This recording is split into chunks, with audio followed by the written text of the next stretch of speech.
देवहूति और कर्दम ऋषि का विवाह किस प्रकार से हुआ और उनके यहाँ भगवान श्री हरि कपिल किस प्रकार से प्रकट हुए। क्योंकि भगवत भक्तों भगवान का अवतार सबके यहाँ नहीं होता। उसमें विदुर जी कह रहे हैं कि मुनिवर मैत्री जी आप कृपा करें और कृपा करके हमको ये बताएं कि देवहूति और कर्दम ऋषि का विवाह किस प्रकार से हुआ और उनके यहाँ भगवान श्री हरि कपिल किस प्रकार से प्रकट हुए। मैत्री जी ने कहा कि विदुर जी साधु वीर पृष्ठ महाराज आपको साधुवाद, आपको धन्यवाद, क्योंकि आप भगवान श्री हरि कपिल अवतार की कथा को श्रवण करने के लिए, कपिल अवतार की कथा को सुनने के लिए प्रश्न कर रहे हैं। मैत्री जी ने कहा कि विदुर जी कर्दम ऋषि ने घोर तपस्या किया और उनकी इस तपस्या से भगवान प्रसन्न हो गए और जहां कर्दम ऋषि तपस्या कर रहे थे वहीं भगवान गरुड़ की पीठ पर बैठ करके प्रकट कर गए। भगवान की वो भव्य मूर्ति सूर्य के समान तेजोमयी थी, श्वेत कमल की माला अपने गले में धारण किए हुए थे, सुंदर पीतांबर धारण किए थे, चार भुजाएं थी, शंख चक्र गदा पद्म धारण किए हुए थे, गरुड़ की पीठ पर बैठे हुए थे। जब कर्दम ऋषि भगवान की इस अनुपम रूप माधुरी छटा को देखे तो साष्टांग दंडवत भगवान के चरण कमल में प्रणाम किए और दोनों हाथ जोड़ लिए। श्रीमद् भागवत महापुराण में ध्यान देना, भागवत में कर्दम ऋषि भगवान की स्तुति करने लगे कि जे मायया ते हतमेद सस्तमत पादारविंदम भव सिंधु पोतम उपासते काम लवायते सा राशीस कामानि रहे हो। भागवत में कर्दम ऋषि भगवान की स्तुति करते हुए कह रहे हैं कि नाथ, जो लोग आपकी सर्वत्र फैली हुई माया से मोहित हो गए हैं, जे मायाति हतमेद सस्तवत, और आपकी सर्वत्र फैली हुई माया से मोहित होने के कारण जो लोग आपके चरणारविंद में प्रेम नहीं करते, आपके चरणारविंद में अनुराग नहीं करते, आपका जो चरणारविंद संसार रूपी समुद्र को पार कराने के लिए भव सिंधु पोतम जहाज के समान है ना करके जो लोग अपने मन को मिथ्या संसार में ही लगाए रहते हैं, उनसे बढ़कर के अभागा और कोई दूसरा नहीं। कर्दम ऋषि कह रहे हैं कि हे जगदाधार जगदीश्वर सर्वेश्वरेश्वर प्रभु, आप सबके ऊपर कृपा करने वाले हैं, आप कल्प वृक्ष हैं, आपकी शरण में आने की देरी है, कृपा होने में देरी नहीं। नाथ, यदि आप कृपा करें तो मैं गृहस्थ आश्रम को अपनाऊंगा और मैं तभी तक गृहस्थ आश्रम में रहूंगा जब तक एक पुत्र नहीं हो जाता। इसके बाद मैं गृहस्थ आश्रम का त्याग करके संन्यास आश्रम धारण कर लूंगा।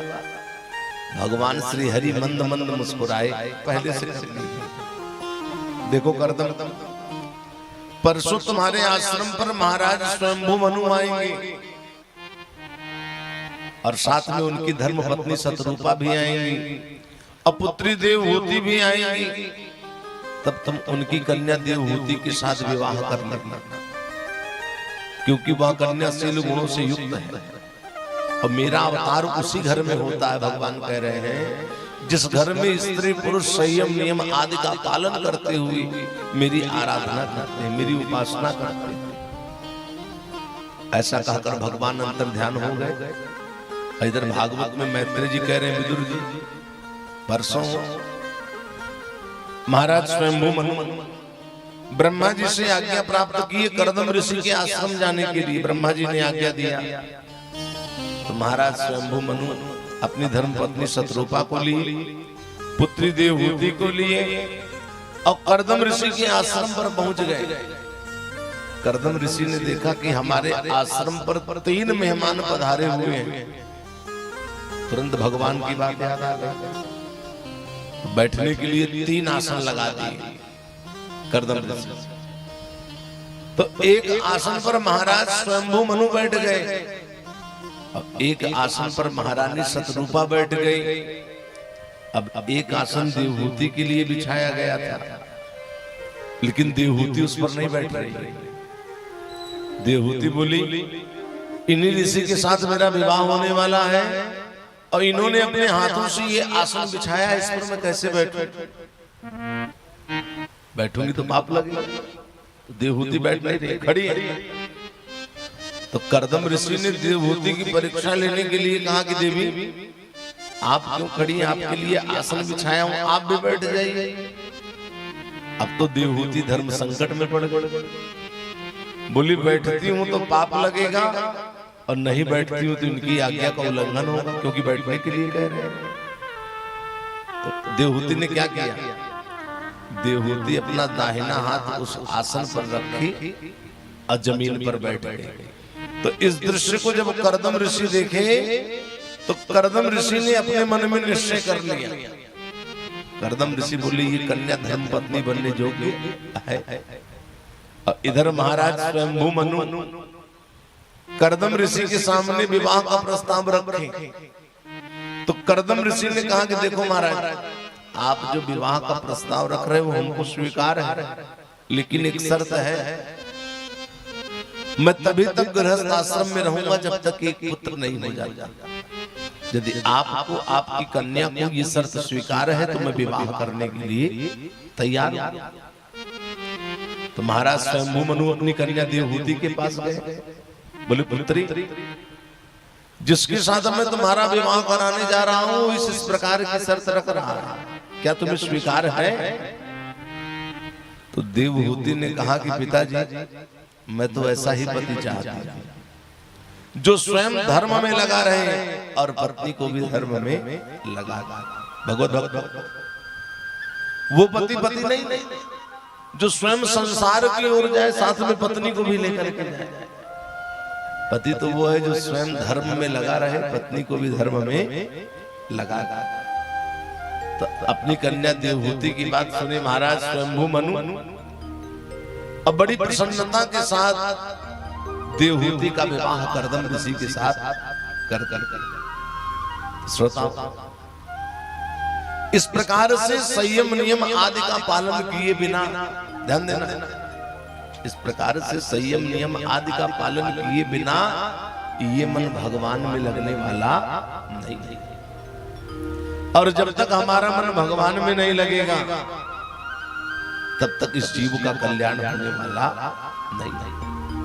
भागवत में मैत्री जी कह रहे हैं कि विदुर जी देवहूति और कर्दम ऋषि ने 12 वर्ष तक संयम नियम आदि का पालन किया। इसके बाद 9 कन्याओं का जन्म हुआ जो ऋषियों को ब्याहे गई। फिर मैत्री जी कह रहे हैं कि विदुर जी जब बहुत समय बीत गया, आप लोग भी ध्यान दें, तस्याम बहुत थे काले भगवान मधुसूदन कार्दमं वीर्यमापन्नो जज्ञे गिरिवदारुणी। तस्याम बहुत थे काले। इसके बाद जब बहुत समय बीत गया तो बहुत सुंदर तिथि आई, बहुत सुंदर समय आया। तो जैसे यज्ञ कुंड में जो काष्ठ जो लकड़ी रहती है उसमें से अग्नि प्रकट हो जाती है, वैसे भगवान श्री हरि कपिल माता देवहूति के गर्भ का आश्रय लेकर के प्रकट हो गए। आकाश में देवता गणधुंद भी बजाते हुए पुष्पों की वर्षा करने लगे और चारों तरफ से आवाज आई, बोलो कपिल भगवान की जय हो।